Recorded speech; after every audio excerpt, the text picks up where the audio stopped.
Welcome back to Supply Chain Africa News. And Phoebe, how do you balance work, family life? Right. The first thing is I have to put things into compartment.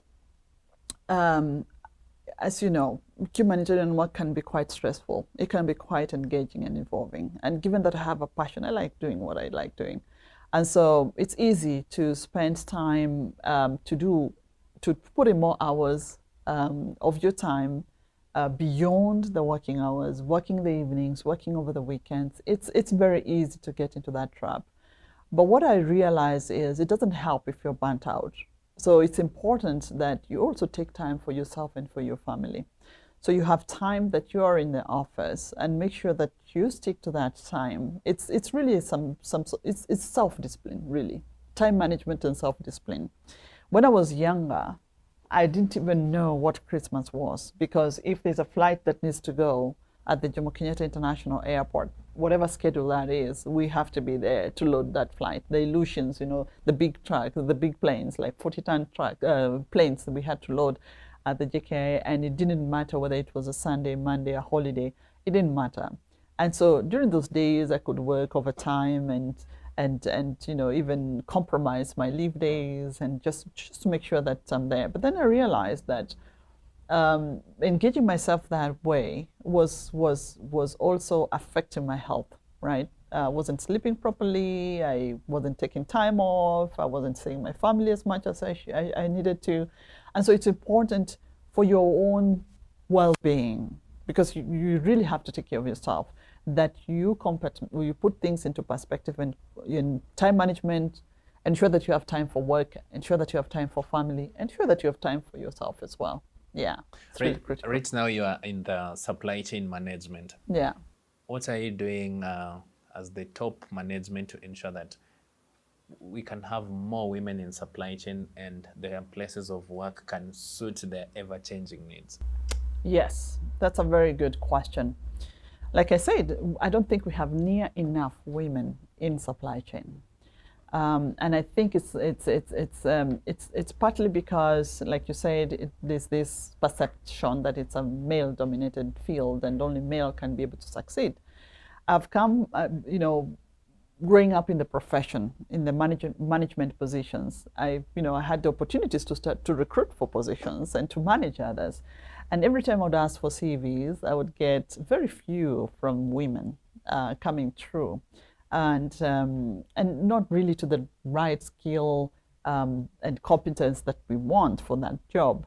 And that got me thinking. First of all, just making deliberate efforts to reach out to women. The way we structure our advertisements is critical. Nowadays, we have even platforms like Texio, apps like Texio. Texio is an app that looks at your job description and determines whether the language used attracts women or it doesn't attract women. So even the way we design the job description or the advertisements for the job can actually, limit the number of women who are going to show interest in that position. So that's number one. Number two, when it comes now to doing due diligence, selecting the CVs, I always make sure that we have both male and female being interviewed for those positions. The other thing is, I am very, very proactive when it comes to mentoring young talent, especially women. In IRC, I had the opportunity to work with a great team, and I started a program called Women in Logistics. So the program was really to build young professionals to excel in their career, either grow within the organization or complete a qualification in supply chain. And it was targeting officer level and, young women who are coming up within the organization in multiple countries. And so that was quite interesting. It was an interesting experience. It was an 18-month program. And I know, the organization is interested to continue with that. And now we have more and more mentoring programs for women in different professions within the organization. So leading that program for me was quite inspiring. It even humbled me to some extent I even learned a lot from how young women think. And it was quite refreshing to have a conversation with them and tell them there's nothing to be afraid of. You are the one who's limiting yourself. The way you think, the way your outlook, just listening to the noise that you cannot be able to do it, that limits you more and more. And so I think just that program really was, I think it was a huge success in my opinion. That's one. The other thing is just participating in organizations, initiatives like Women at Work or having gender equality programs within the organization. That has helped contribute and just listen to the women to understand what really makes them tick. Are these, because women are scared sometimes of the environment and the context. I did tell you that we work in very difficult context. Yeah. I would go to a camp setting in very remote places, and you find I'm sleeping in a room and there is no window, it's just a mesh. I have to use my bed sheet because that's what is available. Bed sheet to cover my window. So the infrastructure is not even conducive for me. I don't feel comfortable being in this room as a female in the middle of a camp where it's just 99% men.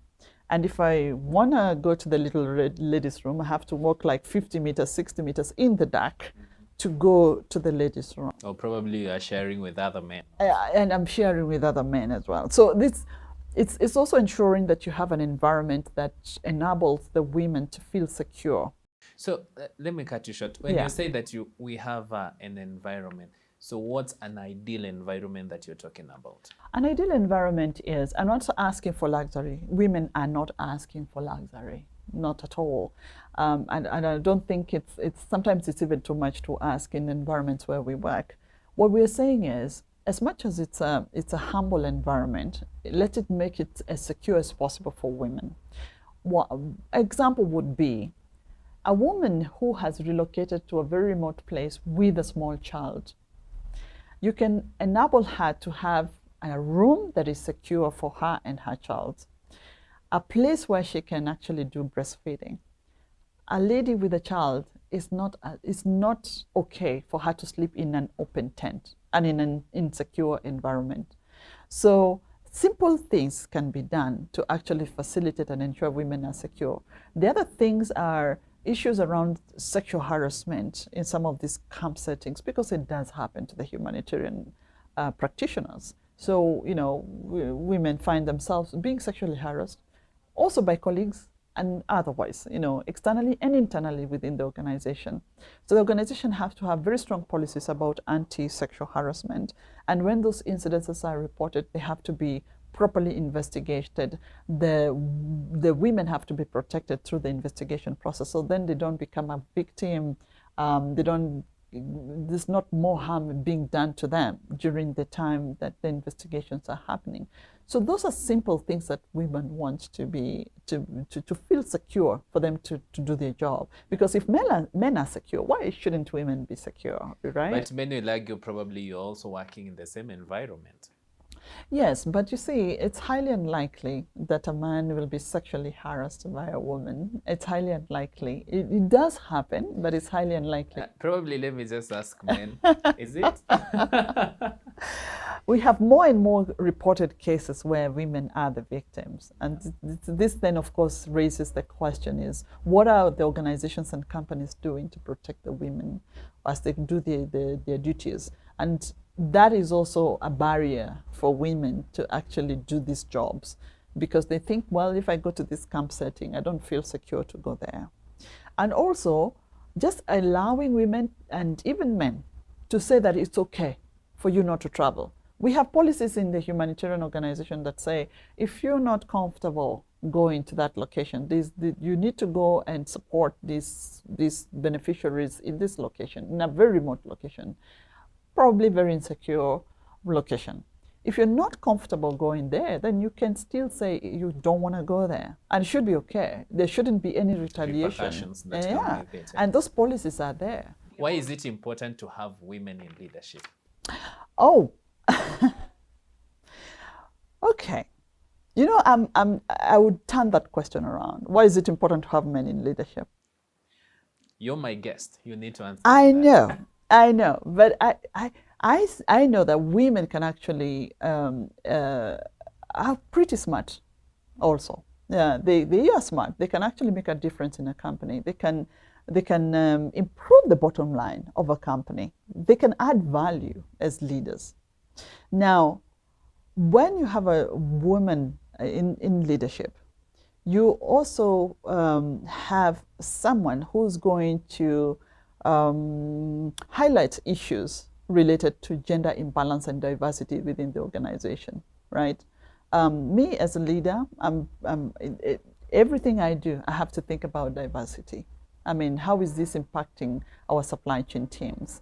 How is it impacting our women? Are they taken care of? It's working very closely with the human resource and ensuring that we build those systems in place where we are encouraging a diverse group of people, because that's where the strength lies. Yeah. So I would encourage women, oh, please be a leader and hurry up and join us in leadership. Yeah, Yeah. yeah. You talked about mentorship. Yeah. You know, when these people approach you for mentorship, they probably also have some myths, misconceptions. Which kind of myths do they approach you with that you need to debunk? Well, like I said, there's always the concern that supply chain is difficult. That how can I reach where you have reached? Maybe people are not going to be supportive of me growing in this profession. What can I do differently? There are a couple of things around culture also plays a big part as well, where women say, my husband will not allow me to do these international postings, and that might limit me from growing my career and things like that. So when you have these discussions, it's very individual. Each person has their own concerns about their own professional growth. Some it's related to very simple things like, how do I learn to communicate better? How do I manage my brand? How will people perceive me? So when I'm having these conversations, The self-doubt. the self-doubt and self-confidence is not there. So the question is, so how do I build confidence? And so there are some things that they can do differently in order to build that confidence. First of all, they have to be very good at what they do, and they have to be willing. Passionate, yes. That means understanding your business, right? So when you understand your business, you have the knowledge. You can argue your case, right? Secondly, you have to be one person who is dependable. So once you're given an assignment, you're able to deliver on that assignment. It doesn't mean you're going to do it on your own. So it means that you have to be a good communicator and network with others in order to leverage the strength of a team in order to achieve what it is that you need to achieve. So putting yourself out there, believe me, I was an introvert when I was growing up. I wasn't this person who speaks. And many times I've found myself wanting to go back to my inner self and be comfortable in my own space. But I've realized there's strength in talking to people, because people have solutions. That's where good ideas come from, when you network within your peers, within your managers, and also just being able to manage upwards and downwards is also quite critical. And so the myth of it's difficult, I'm not capable, I cannot communicate, I'm scared. Those are things that have come out in my conversations. And some of them, it's like, I just don't have the time. I have small kids. I have, my job is quite demanding. How do I do this? I don't even have a laptop at home. I don't have internet. How do I even progress with my education? And where I have found some specific obstacles that the organization can make a difference, I have gone back to their bosses and I said, listen, we agreed that this person needs time off, and we also agreed that we need to equip them with the right equipment for them to be able to continue with their studies at their own time, or even create time within their work time for them to continue their studies. If you're funding them, then let's allow them to continue their studies. And to be honest, I have never knocked on any senior person's door and asked for something and then they said no. Okay. Yeah, and that has been great. It is time for a short break, and you will tell us at least 3 people who have played a critical role in your career?